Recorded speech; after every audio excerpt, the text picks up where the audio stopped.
देवगुरु बृहस्पति को बुद्धि और शिक्षा का कारक माना जाता है।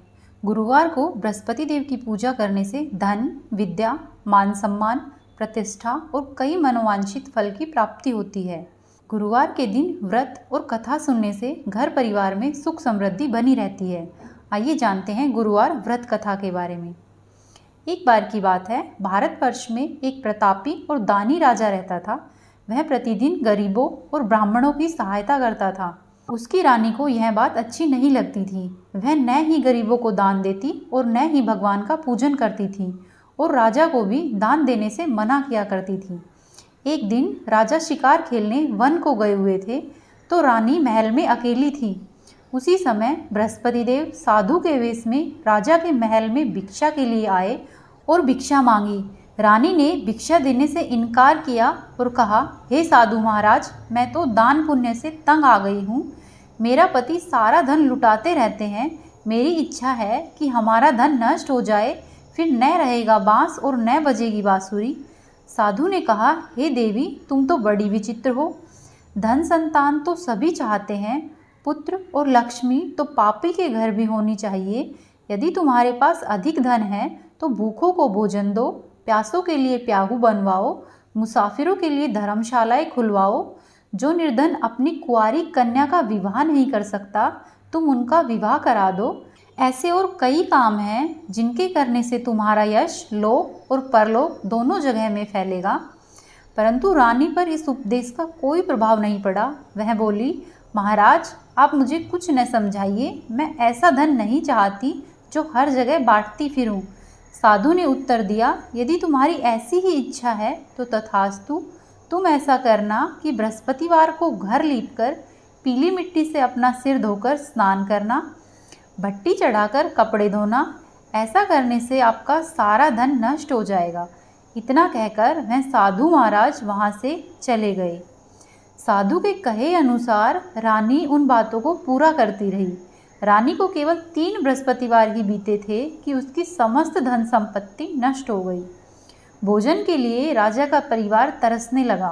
तब एक दिन राजा रानी से बोले, हे रानी, तुम यहीं रहो, मैं दूसरे देश को जाता हूँ, क्योंकि यहाँ पर सभी लोग मुझे जानते हैं, इसलिए मैं कोई छोटा मोटा कार्य यहाँ पर नहीं कर सकता। ऐसा कहकर राजा धन कमाने के लिए परदेश में चला गया। वहाँ पर वह जंगल से लकड़ी काट कर लाता और शहर में बेचता। इस तरह वह अपना जीवन व्यतीत करने लगा। इधर राजा के परदेश जाते ही रानी और दासी दुखी रहने लगे। एक बार जब रानी और दासी को 7 दिन तक बिना भोजन के रहना पड़ा तो रानी ने अपनी दासी से कहा, हे दासी, पास ही के नगर में मेरी बहन रहती है। वह बहुत धनवान है। तुम उसके पास जाओ और जाकर कुछ लेकर आओ ताकि थोड़ा बहुत गुजारा हो जाए। दासी रानी की बहन के पास गई। उस दिन गुरुवार था और रानी की बहन उस समय बृहस्पतिवार की कथा सुन रही थी। दासी ने रानी की बहन को अपनी रानी का संदेश दिया, लेकिन रानी की बड़ी बहन ने कोई उत्तर नहीं दिया। जब दासी को रानी की बहन से कोई उत्तर नहीं मिला तो वह बहुत दुखी हुई और उसे क्रोध भी आया। दासी ने वापस आकर रानी को सारी बात बता दी। दासी की बात सुनकर रानी ने अपने भाग्य को कोसा। उधर रानी की बहन ने सोचा कि मेरी बहन की दासी आई थी, परंतु मैं उससे नहीं बोली, इससे वह अत्यधिक दुखी हुई होगी। रानी की बहन कथा सुनकर और पूजन समाप्त करके वह अपनी बहन के घर आई और कहने लगी, हे बहन, मैं बृहस्पतिवार का व्रत कर रही थी जब तुम्हारी दासी मेरे घर पर आई, परंतु जब तक कथा पूरी होती है तब तक उठते नहीं हैं और न ही बोलते हैं, इसलिए मैं तुम्हारी दासी से नहीं बोली। तुम कहो क्या बात है, दासी मेरे पास क्यों आई थी? तब रानी बोली, बहन, तुमसे क्या छिपाऊं, हमारे घर में खाने तक को अनाज नहीं था। ऐसा कहते कहते रानी की आंखें भर आई।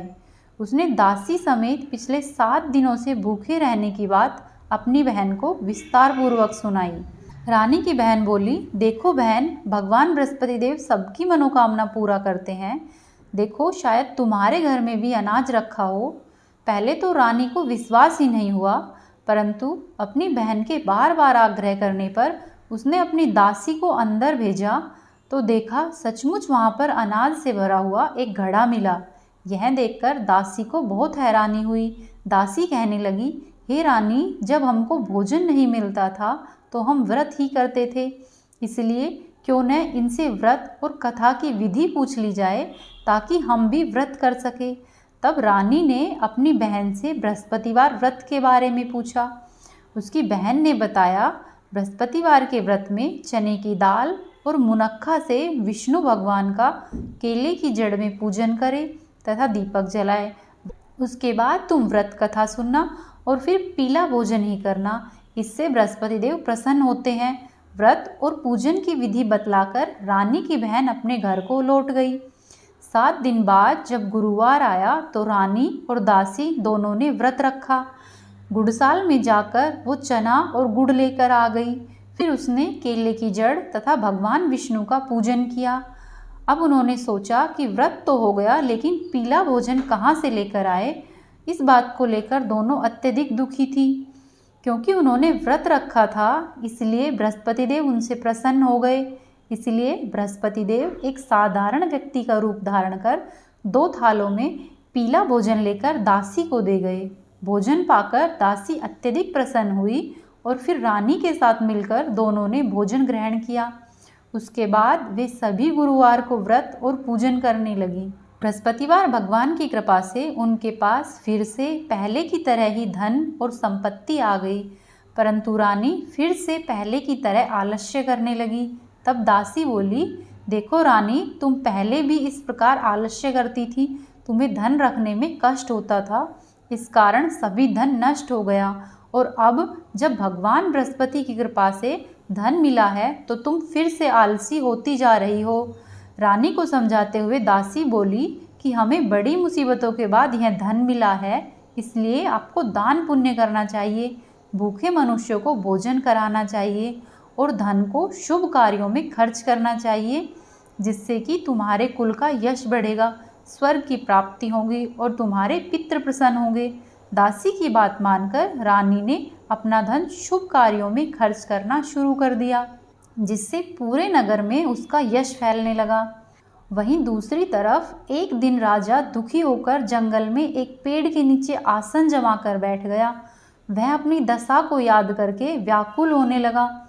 बृहस्पतिवार का दिन था। एकाएक उसने देखा कि निर्जन वन में एक साधु प्रकट हुए। वह साधु के वेश में स्वयं बृहस्पति देव थे। वह लक्कड़हारे बने हुए राजा के सामने आकर बोले, हे लक्कड़हारे, इस सुनसान जंगल में तू चिंता मग्न क्यों बैठा है। तब लक्कड़हारे बने राजा ने दोनों हाथ जोड़कर प्रणाम किया और उत्तर दिया, महात्मा जी, आप सब कुछ जानते हो, मैं क्या कहूँ।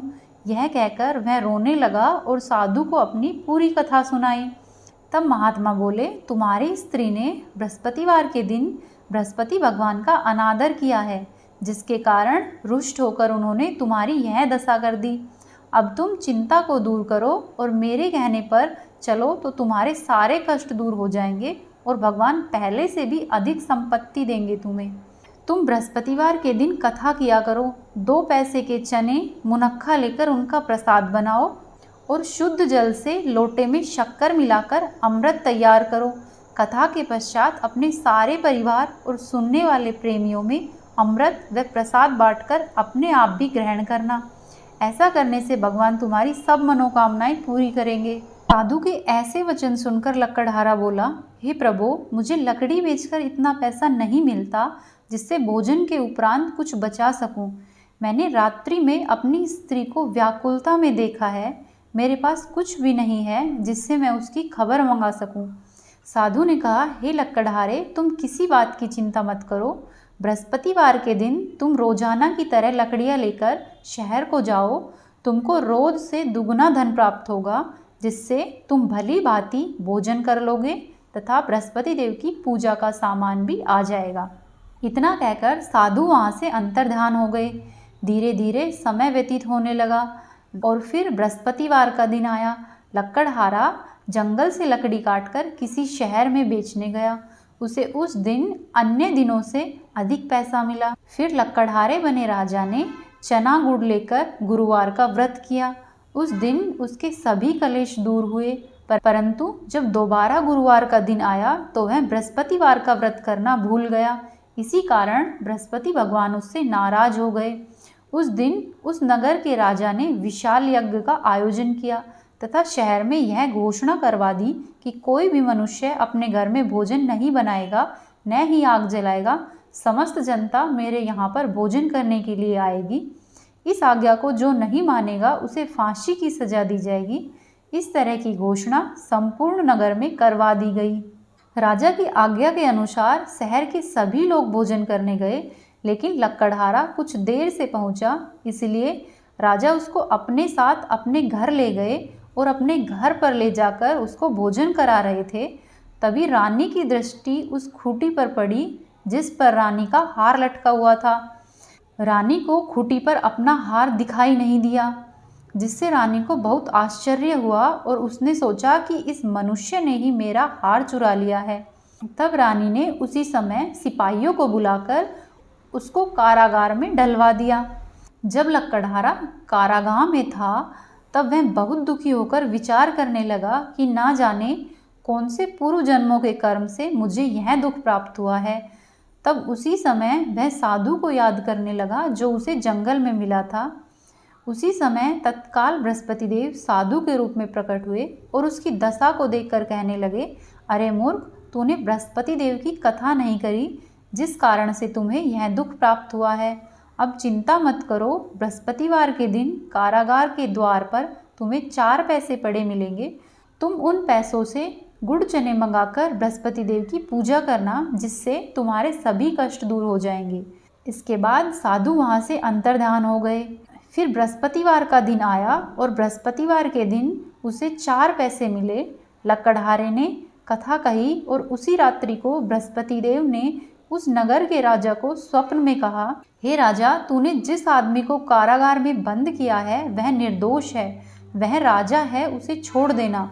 रानी का हार उसी खूंटी पर लटका है। अगर तू ऐसा नहीं करेगा तो मैं तेरा धन, पुत्र, राज्य आदि सभी नष्ट कर दूंगा।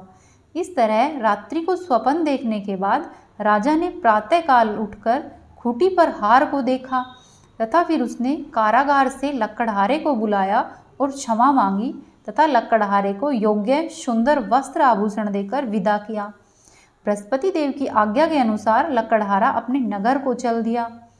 जब लक्कड़हारा बना हुआ राजा अपने नगर के निकट पहुंचा तो उसे बहुत ही आश्चर्य हुआ। नगर में पहले से भी अधिक बाग, तालाब, कुएं तथा बहुत सी धर्मशालाएं और मंदिर बनवाए गए थे। राजा ने पूछा, यह किसका बाग और धर्मशाला है? तब नगर के लोग कहने लगे, यह सब रानी और बांदी के हैं। तो राजा को बहुत आश्चर्य हुआ और राजा को गुस्सा भी आया। जब यह खबर रानी ने सुनी कि राजा आ रहे हैं तो उन्होंने दासी से कहा, हे दासी, देखो राजा हमको कितनी बुरी हालत में छोड़कर गए थे। हमारी ऐसी हालत देखकर वह कहीं लौट नहीं जाए, इसलिए तू जाकर दरवाजे पर खड़ी हो जा। आज्ञा के अनुसार दासी दरवाजे पर खड़ी हो गई। जब राजा आए तो उन्हें अपने साथ लिवाकर अंदर ले आई। राजा ने क्रोध करके अपनी रानी से पूछा कि यह धन तुम्हें कैसे प्राप्त हुआ है? तब रानी ने कहा, हमें यह सब धन बृहस्पति देव के व्रत करने से मिला है। तब राजा ने निश्चय कर लिया कि 7 रोज बाद तो बृहस्पति देव का सभी पूजन करते हैं, परंतु मैं प्रतिदिन 3 बार कहानी तथा रोज व्रत किया करूँगा। समय राजा के दुपट्टे में चने की दाल बंधी रहती तथा दिन में 3 बार कहानी कहता। एक दिन राजा ने विचार किया कि चलो चलकर अपनी बहन से मिलकर आता हूँ। इस तरह वह निश्चय कर अपने घोड़े पर सवार होकर अपनी बहन के घर चलने लगा। मार्ग में उसने देखा कि कुछ आदमी एक मुर्दे को लेकर जा रहे हैं। राजा ने उनको रोककर कहा कि सुनो भाइयों, तुम मेरी बृहस्पति देव की कथा सुन लो। तब वे बोले, हमारा तो आदमी मर गया है और इसको अपनी कथा की पड़ी है। परंतु कुछ आदमी बोले, अच्छा कहो, हम तुम्हारी कथा भी सुनेंगे। तब राजा ने दाल निकाली और जब कथा आधी हुई थी कि मुर्दा हिलने लग गया और जब कथा समाप्त हो गई तो मुर्दा राम राम कहते हुए उठकर खड़ा हो गया। फिर मैं कथा कहकर आगे चलने लगा और आगे मार्ग में उसे एक किसान खेत में हल जोतता हुआ मिला। राजा ने उसे कहा, देखो भाई, तुम मेरी बृहस्पतिवार की कथा सुन लो। किसान बोला, जब तक मैं तुम्हारी कथा सुनूंगा तब तक मैं 4 हरइये जोत लूँगा। जाकर अपनी कथा किसी और को सुनाना। इस तरह से राजा आगे चलने लगा। राजा के हटते ही बैल पछाड़ खाकर गिर गए। तथा किसान के पेट में बड़ी जोर का दर्द होने लगा। उसी समय किसान की माँ रोटी लेकर आई और उसने जब यह देखा तो अपने पुत्र से सब हाल पूछा और किसान ने सभी हाल अपनी माँ को बता दिया। तब बुढ़िया माई दौड़ी दौड़ी घुड़सवार के पास गई और बोली कि मैं तुम्हारी कथा सुनूंगी, तू अपनी कथा मेरे खेत पर चलकर कहना। तब राजा बुढ़िया के खेत पर जाकर कथा कहने लगा, जिसके सुनते ही वह बैल उठकर खड़े हो गए तथा किसान का पेट दर्द भी बंद हो गया। फिर राजा अपनी बहन के घर पर पहुंचा और बहन ने भाई की खूब मेहमानी की। दूसरे दिन प्रातःकाल जब राजा उठा तो उसने देखा कि सब लोग भोजन कर रहे हैं। राजा ने अपनी बहन से कहा कि ऐसा कोई मनुष्य है जिसने भोजन नहीं किया है, जो मेरी बृहस्पतिवार की कथा सुन ले। तब उसकी बहन बोली, हे भैया, यह देश ऐसा है कि यहाँ लोग पहले भोजन करते हैं और बाद में और दूसरे काम करते हैं। अगर कोई पड़ोस में हो तो मैं देख कर आती हूँ। ऐसा कहकर राजा की बहन पड़ोस में देखने चली गई, परंतु उसे ऐसा कोई व्यक्ति नहीं मिला जिसने भोजन नहीं किया हो। आखिर में वह ढूंढते ढूंढते एक कुम्हार के घर पहुंची, जहां उसका लड़का बीमार था। तब राजा की बहन को पता चला कि उसके यहाँ पर 3 दिन से किसी ने भी भोजन नहीं किया है। रानी ने अपने भाई की कथा सुनाने के लिए कुम्हार से कहा। कुम्हार तैयार हो गया। तब राजा ने आकर बृहस्पति देव की कथा उन सब से कही। जिस कथा को सुनकर कुम्हार का लड़का ठीक हो गया। अब तो राजा की चारों ओर प्रशंसा होने लगी। एक दिन राजा ने अपनी बहन से कहा कि हे बहन, हम अपने घर को वापस जाएंगे, तुम भी तैयार हो जाओ। राजा की बहन ने अपनी सास से पूछा कि क्या मैं अपने भाई के घर पर जाकर आऊं? तब सास ने कहा, हाँ तुम चली जाना, परंतु अपने लड़कों को लेकर नहीं जाना, क्योंकि तेरे भाई की कोई औलाद नहीं है। बहन ने अपने भाई से कहा, हे भैया, मैं तो चलूँगी, पर कोई सा भी बच्चा नहीं जाएगा। तब राजा बोला, जब कोई बालक ही नहीं चलेगा तब तुम चलकर क्या करोगी? बड़े दुखी मन से राजा अपने नगर को लौट गया। फिर राजा ने अपनी रानी से कहा, हम बिना वंश के हैं, हमारा मुंह देखना भी अच्छा नहीं है। और ऐसा कहकर उसने उस दिन भोजन आदि कुछ भी नहीं किया। तब रानी बोली, हे प्रभु, बृहस्पति देव ने हमें सब कुछ दिया है, वह हमें औलाद भी अवश्य ही देंगे। उस रात बृहस्पति देव ने राजा के स्वप्न में कहा, हे राजा उठो, सभी सोच त्याग दो और तुम्हारी रानी गर्भ से है। राजा को यह बात सुनकर बहुत खुशी हुई। उसके बाद धीरे धीरे दिन बीतते गए। 9वें महीने में रानी के गर्भ से एक सुंदर पुत्र पैदा हुआ। तब राजा बोला, हे रानी, स्त्री बिना भोजन के रह सकती है, परंतु बिना कहे नहीं रह सकती। जब मेरी बहन यहाँ पर आए तो तुम उसे कुछ मत कहना। रानी ने यह बात सुनकर हाँ कर दी। जब राजा की बहन को यह शुभ समाचार मिला तो वह बहुत खुश हुई और बधाई लेकर अपने भाई के यहाँ पर आई। तब रानी ने राजा की बहन से कहा, हाँ, घोड़ा चढ़कर तो नहीं आई, गधा चढ़कर आई। राजा की बहन बोली, भाभी, मैं इस प्रकार न कहती तो तुम्हें औलाद कैसे मिलती? भगवान बृहस्पति देव उनकी सदा रक्षा करते हैं। संसार में जो मनुष्य अच्छी भावना से भगवान का पूजन वे व्रत रखते हैं, जैसी सच्ची भावना से रानी और राजा ने उनकी कथा का गुणगान किया, तो उनकी सभी इच्छाएं बृहस्पति देव ने पूरी की। इसलिए कथा सुनने के बाद प्रसाद लेकर जाना चाहिए एवं हृदय से मनन करते हुए जयकारा बोलना चाहिए। बोलो बृहस्पति देव की जय, भगवान विष्णु की जय। यदि आपको बृहस्पति देव की कहानी पसंद आई तो हमारी वीडियो को लाइक करें, चैनल को सब्सक्राइब करें और वीडियो को शेयर करें।